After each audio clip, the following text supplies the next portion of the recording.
what do we do now? Seriously, I'm not kidding. Go back and watch any movie, and you will see this line over and over again. You're going to see it now. I'm telling you. My daughter watched a movie last weekend. She goes, Mom, I heard that line.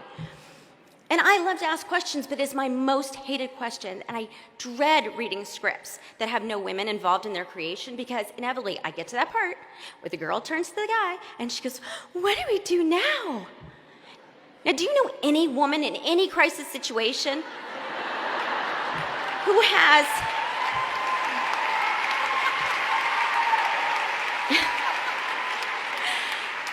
any woman in any crisis who has absolutely no idea what to do? I mean, don't they tell women, they tell people in crisis, little children, that if you're in trouble, talk to a woman. It's ridiculous that a woman wouldn't know what to do. So anyway, after I went to visit these studios, I started telling people about this current pipeline and that there was barely any female leads in films and the industry was in crisis, and people were aghast. They said, that's horrible, they said. And then they changed the subject and move on to their dinner and move on with their lives. But I could not change the subject. I couldn't turn to some man and say, what do we do now? This is my life. Okay, I've made movies all my life for 25 years, since I was 14 years old. It was time to turn to myself and say, what are we going to do now? Okay, Reese, what are we going to do now? And the answer is really clear. My mother, who's here tonight, very strong, smart Southern woman, said to me, if you want something done, honey, do it yourself.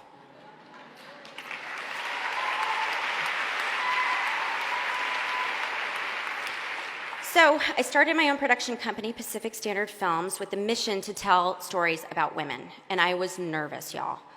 I was spending my own money, which everyone in the movie business always tells you, don't spend your own money on anything. I was warned that on the crazy chance that Pacific Standard would acquire any good scripts, we would never make it past our first few years of business, because there just wasn't a market for buying female-driven material. But like Ed Woods, I do not like to be underestimated. I am a very avid reader. In fact, I'm a complete book nerd. And so is my producing partner. So we just tore through tons of manuscripts and read so many things before they were published, but we could only find really 2 pieces of material that we thought were great. And we optioned them with our money, and we prayed that they would work. Both were strong, complicated, fascinating women at the center, and both were written by women. And lo and behold, both books hit #1 on the New York Times bestseller list in July of 2012. One was called Gone Girl, and the second was called Wild. So we made those 2 films last year, and those 2 films grossed over $500 million worldwide. And we got 3 nominations for Academy Awards for women in acting performances. So that was year 1. And against the odds, Pacific Standard has had a year 2 and a year 3. We've bought 5 more best-selling books. Next year, we're going to make 2 of those, Big Little Lies and Luckiest Girl Alive, into films. We have over 25 films in development and 3 television shows, and they all have female leads of different ages and different races and different jobs. Some are astronauts, some are soldiers, some are scientists. One is even a Supreme Court justice. And they're not just good or bad. They're bold and haunted and dangerous and triumphant, like the real women that we meet every single day of our lives. But our company isn't just thriving because it feels like a good thing to do. It's thriving because female-driven films work. This year alone, Trainwreck with Amy Schumer, Melissa McCarthy's Spy, Pitch Perfect 2, Cinderella, the Hunger Games franchise that has made over $2.2 billion worldwide. Films with women at the center are not a public service project. They are a big-time, bottom-line enhancing, money-making commodity.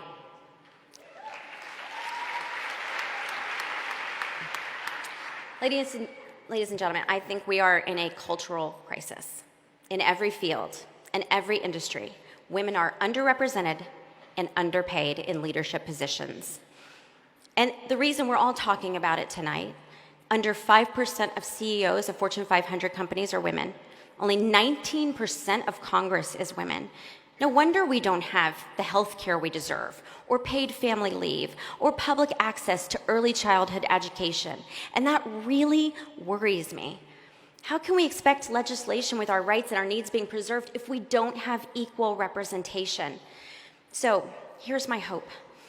If you're in politics, the media, the tech industry, working as an entrepreneur or a teacher or a construction worker or a caregiver, you know the problems we are all facing. And I urge each one of you to ask yourselves, what do we do now? That's a big question. What is it in your life that you think you cannot accomplish? Or what is it that people have said that you cannot do? Wouldn't it feel really good to prove them all wrong?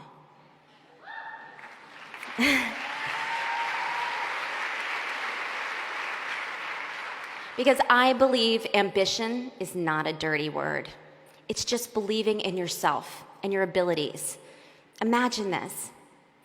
What would happen if we were all brave enough to believe in our own ability, to be a little bit more ambitious? I think the world would change.